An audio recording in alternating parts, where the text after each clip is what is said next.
Hey guys, welcome back. All right, today we're going to talk about whales. It's going to be a little bit of a creation science topic. It's one of my favorite things to talk about. So I'm actually responding back to a comment on one of my videos. It was a couple weeks back, and this guy says that whales used to walk on land. Again, this is the evolutionary mindset. And look, all throughout school, I was told this stuff. I didn't necessarily believe it. I was always kind of back and forth, but this is the only thing you're taught in school is this particular subject that we all evolved. We were some species at one point and all evolved into another species.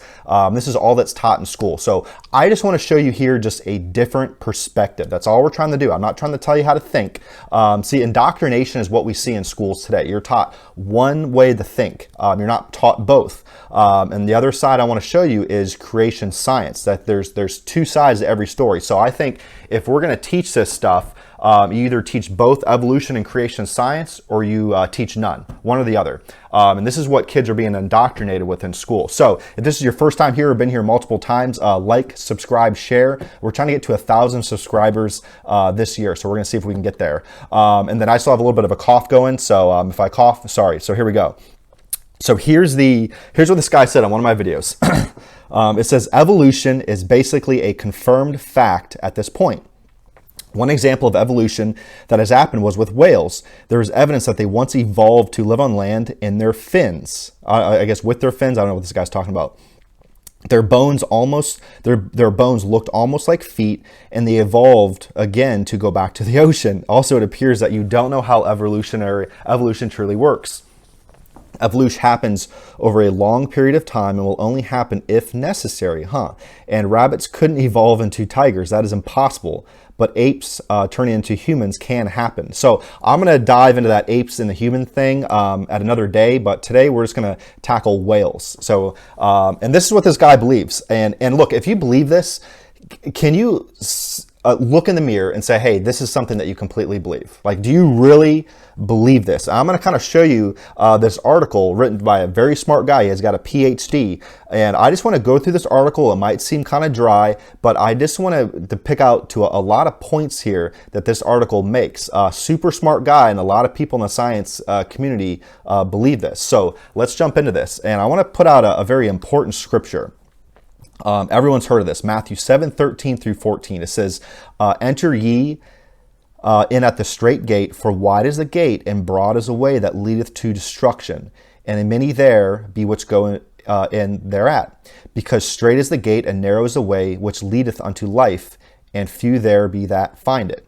And I know this is relating to heaven and hell, but there's a lot of people that are very confused. They can't believe in God because that first book in the Bible, Genesis, totally throws it off. See, God said in Genesis that he created everything in 6 days.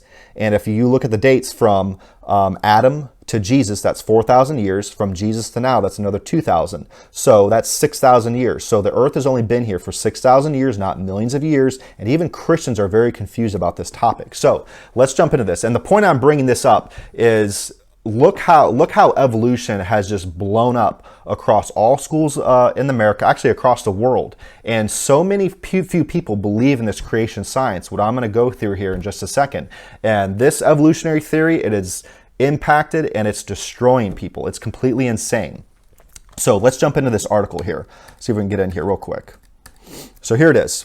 Creation.com. This website's been around for a very long time. Awesome. Another favorite website of mine is Institute for Creation Research, and also Answers in Genesis. But I love this. So I just wanted to dive into this because this article covers basically what this guy is talking about. And again, I don't want to teach you how to think. I want you to read this article, and then at that point, you make a decision. If you want to keep believing evolution, go ahead. You're more than welcome to. But if you want to start believing this creation, you're more welcome to believe that too. It was pretty cool. I actually put out an article or a video a few months ago, and this guy said, because I was kind of refuting certain aspects of evolution, he says, because of that video, I believe less of evolution. So that's it. I'm just trying to plant a seed here.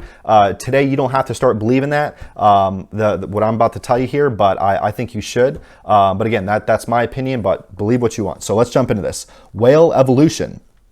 And so this article is basically refuting this article from Refuting Evolution. Here's what it says. Cetacines. Whales and dolphins are actually mammals, not fish. And I actually disagree. God created land, air, and sea animals, and whales are a fish. but they live their whole lives in water, unlike most mammals that live on land. But evolutionists believe that cetaceans evolved from land animals. Look, if you want to believe that, go ahead. One alleged transitional series is prominently drawn in teaching about evolution and the nature of science. This chapter analyzes this and other arguments for cetacean evolution and shows some of the unique features of whales and dolphins.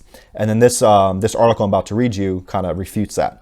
Wonderful whales. Cetaceans have many unique features to enable them to live in water. For example, enormous lung capacity with efficient oxygen exchange for long dives. See, it's not just about a fossil that you find, just bones. There's a lot of intricate things that go into that entire design. It's not just the bones. A powerful tail with large horizontal flukes enabling very strong swimming. Eyes designed to see properly in water with its far higher refractive index and withstand high pressure. Just think about these, just slowly think about these. Ears designed differently from those of land mammals and pick up airborne sound waves, and with the eardrum protecting from high pressure. Skin lacking hair and sweat glands, but incorporating fibrous fatty blubber. Whale fins and tongues have counter current heat exchanges to minimize heat loss. Nostrils on top of the head, blowholes, especially fitting mouth and nipples so the baby can be breastfed underwater. Baleen whales have sheets on baleen whale bone that hang from the roof of the mouth and filter plankton for food. See, there's a lot of changes that have to happen here. And this guy says we don't see these changes because it's because of time. And time is always that key to evolutionists. Shouldn't we see something just within the last 6,000 years? I would think you would see some type of change, but you don't ever see changes. And again, you'll say, oh, you need to see 1,000,000 years or 10 million years. All right, whatever the years are. Many cetaceans find objects by echolocation. They have a sonar system which is so precise that it's the envy of the U.S. Navy. It can detect a fish the size of a golf ball 230 feet away. It took an expert in chaos theory to show that the dolphin's click pattern is mathematically designed to give the best information. One amazing feature of most echolocating dolphins and small whales is the melon, a fatty protrusion on the forehead. This melon is actually a sound lens, a sophisticated structure designed to focus the emitted sound waves into a beam which the dolphin can direct where it likes. The sound lens depends on the fact that different lipids, fatty compounds, bend the ultrasonic waves, sound waves, traveling through them in different ways. The different lipids have to be arranged in the right shape and sequence in order to focus the returning sound echoes. Each separate lipid is unique and different from normal blubber lipids and is made by a complicated chemical process requiring a number of different enzymes. For such an organ to have evolved, random mutations must have formed the right enzymes to make the right lipids, and other mutations must have caused the lipids to be deposited in the right place and right shape. There's a lot of things that have to go right. A gradual step-by-step evolution of the organ is not feasible because until the lipids were fully formed and at least partly in the right place and shape, they would have been of no use. Therefore, natural selection would not have favored incomplete intermediate forms. And there's leading evolutionists, I can't remember his name. There's a guy you can look up, his name's Grady S. McMurtry, and I was listening to his DVD once, and there's an evolutionist. This guy's got thousands of fossils, and he even admits that there are no fossil transitions in between all these fossils. And I would think that over the years you would have some type of transitional fossils, but they don't exist. Missing links. Evolutionists believe that whales evolved from some form of land mammal according to the teaching about evolution, page 18. They evolved from a primitive group of hoofed animals called mycenokids. I don't know even if I pronounced that right. However, there are many changes required for a whale to evolve from a land animal. And those were the things that I read at the beginning, the bullet points. One of them is to get rid of the pelvis. This would tend to crush the reproductive orifice with propulsive tail movements, but a shrinking pelvis would not be able to support the hind limbs needed for walking. So the hypothetical transitional form would be unsuited to both land and sea, and hence be extremely vulnerable. Also, the hind part of the body must twist on the forepart so the tail sideways movement can be converted to a vertical movement. Seals and dugongs are not anatomically intermediate between land mammals, and whales. They have particular specializations of their own. The lack of transitional forms in the fossil record was realized by evolutionary whale experts like the late E.J. Slijper. We do not possess a single fossil. Listen to this. This is the things they don't teach you in the evolutionary textbooks, the secular institutions. This doesn't fit their narrative, so they will never put this in the textbooks. We do not possess a single fossil of the transitional forms between the aforementioned land animals, carnivores and ungulates, and the whales. It doesn't exist. The lowest whale fossils in the fossil record show they were completely aquatic from the first time they appeared. However, teaching about evolution is intended as a polemic for evolution, so it reconstructs some recent fossil discoveries to support the whale evolution stories that Slijper believed on faith. On page 18, there is a nice picture of an alleged transitional series between land animals and whales, drawn at roughly the same size without telling readers that some of the creatures were hugely different in size. They do this all the time.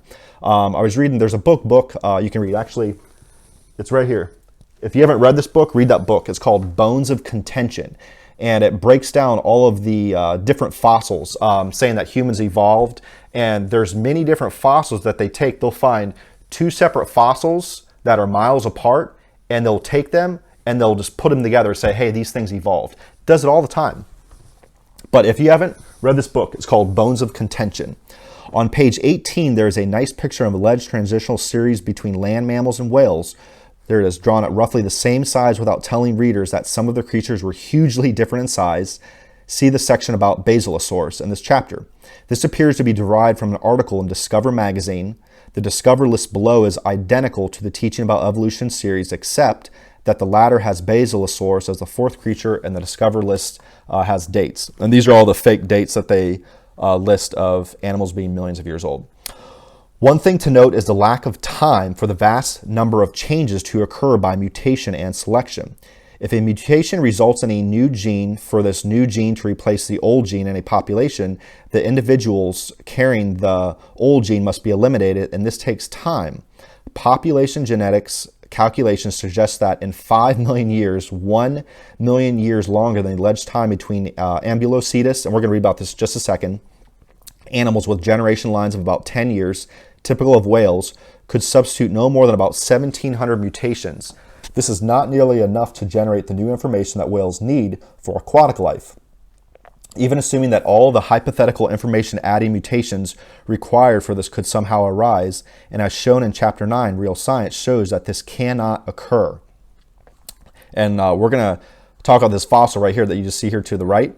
This is one of those instances where they get a few fossils and then they add all this stuff in it so it fits their narrative. The second in this transitional series is the 7-foot-long Ambulocetus, walking whale that swims. Like the secular media and more popular science journals teaching about evolution, often presents nice, neat stories to readers, not the ins and outs of the research methodology, including its limitations. The nice pictures of Ambulocetus in these publications are based on artists' imaginations and should be compared with the actual bones found. And here it is. Here's A and B, reconstruction of Ambulocetus at the end of the power stroke during swimming. The stippled bones were all that were found, and the shaded ones were found 5 meters above the rest. They do this all the time. B, with the additions removed, there really isn't much left of the Ambulocetus, and you can see both pictures right there. And they don't teach you in the evolution textbooks. The difference is illustrated well in the article of A Whale of a Tale, and you can click on this article and read it later. I'll put it below. Again, this is from creation.com. This article shows that the critical skeletal elements necessary to establish the transition from non-swimming land mammal to whale are conveniently missing. See diagram. Therefore, grand claims about the significance of the fossils cannot be critically evaluated. The evolutionary biologist Annalisa Berta commented that the Ambulocetus fossil, since the pelvic girdle, and this is what she says, since the pelvic girdle is not preserved, there is no direct evidence and Ambulocetus for a connection between the hind limbs and the axial skeleton. This hinders interpretations of locomotion in the animal, since many of the muscles that support and move the hind limb originates on the pelvis. Finally, it is dated more recently by evolutionary dating methods that undisputed whales, so is unlikely to be a walking ancestor of whales. So just interesting stuff. I don't want to bore you to death, but you can come back to this article. You can read about Basilosaurus. They basically say the same thing right here. And then the Pakicetus, they just talk about, more of the reconstruction of the bones, and they put them together to fit their narrative. And this is just stuff that you see all the time. And again, I'm not trying to tell you what to think.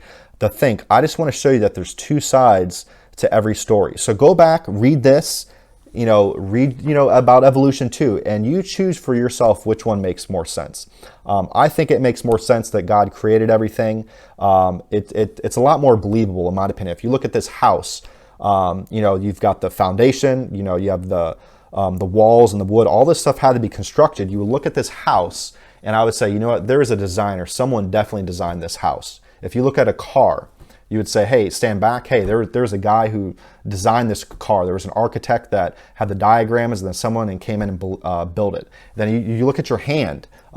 Each person has their unique fingerprint. Go read about how the eye works. Everything is too complex for it just to evolve. And unfortunately, the way the world's going, you can see this is all that's taught is evolution, that we all just evolved. And this last thing here, I thought this was interesting. Vestigial legs, meaning that they don't use this organ anymore. Many evolutionists support whale evolution, or limb, not organ. Many evolutionists support whale evolution by alleging that there are vestigial hind legs buried in their flesh. However, these so-called remnants are not useless at all, but help strengthen the reproductive organs. I'm going to show you a picture in just a second. Reproductive organs, the bones are different in males and females, so they are best explained by creation, not evolution. As with the allegedly functionless limbs of Basilosaurus, we should assume that ignorance of a function means there is no function. One myth promulgated by some evolutionists say that some whales have been found with hind legs complete with thigh and knee muscles. However, this story probably grew by a legendary accretion from a true account of a real sperm whale, with a 5.5-inch bump with a 5-inch piece of bone instead. Sperm whales are typically found 62 feet long, so this abnormal piece of bone is minute in comparison with a whale. This hardly qualifies as a leg. So that's it. Interesting article. Again, I'm just trying to bring the light that there's another side to the story. And go read for yourself. I wasn't taught this all throughout high school. That's what was frustrating to me when I started learning about this stuff. I'm like, wow, why wasn't this at least just, showed to me, or just given an option, said, hey, we're going to teach evolution, go read creation on your own or something. And even when I was school, I kind of went back and forth. I really didn't believe it. And I wish I would have seen this sooner than later. And about those vestigial organs, about the reproductive part, these bones right here, they would say that's circled there. You can read from the Institute for Creation Research. They say that those are vestigial and those are no longer used. But those specific bones there are used for mating. Go read about it. So there's nothing vestigial. They all have their purpose. It's just whether it fits their narrative or not. And in this case, the evolution. But those bones right there are used for mating. When you're about 100 feet down below and you're a whale, you got to find a way to make things work. So we'll just leave it at that. So that's it. I want to end this with Romans 10, 9, and 10. As I do with every video, I believe God created everything. And if you want to become a Christian, this is how you're saved right here. It says that if thou shalt confess with thy mouth the Lord Jesus, and shalt believe in thine heart that God hath raised him from the dead, thou shalt be saved. For with the heart man believeth unto righteousness, and with the mouth confession is made unto salvation. And read it for yourself. But this is what you have to do. It's just a simple prayer. It just says, hey, Jesus, I'm a sinner. I believe you died for my sins on the cross, and I want you to come into my life and take over. Lord, show me what you want to do. I believe in your birth, your crucifixion, resurrection, everything you did on the cross for me. And I want to be with you in heaven. And again, just come into my life, take over, and then I would recommend go grab a Bible and start reading. That's the only way you grow. It's good to go to church. We all should go to church. I have a Sunday school church I go to.